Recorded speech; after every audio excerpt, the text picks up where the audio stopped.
Disque dur interne ou externe, DVD, clé USB ou encore le cloud.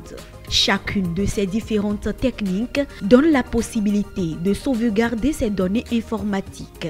Selon le directeur des projets infrastructures et systèmes de l'Agence des services et systèmes d'information ASSI, le choix de l'un de ces outils est aussi basé sur l'importance de la donnée en question. Il y a une forte adéquation entre la valeur de votre donnée, d'accord, et l'outil à utiliser. Vous ne sauvegardez pas une donnée si elle n'a pas une valeur en fait pour vous.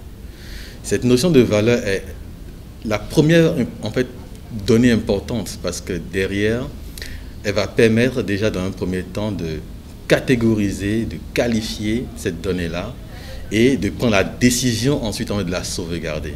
La sauvegarde des données informatiques permet donc de sécuriser les informations jugées importantes et de parer ainsi à toute éventualité de perte ou de blocage des données. La manière de le faire diffère d'une personne à une autre. Chacun y va aussi, selon ses moyens.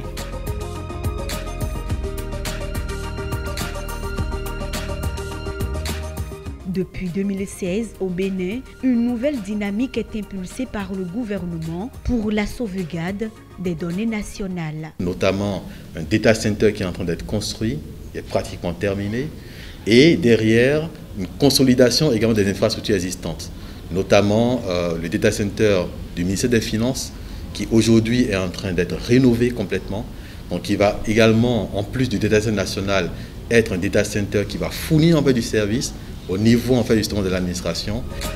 La sauvegarde informatique est visiblement un élément incontournable, aussi bien pour citoyens, entreprises que pour l'État.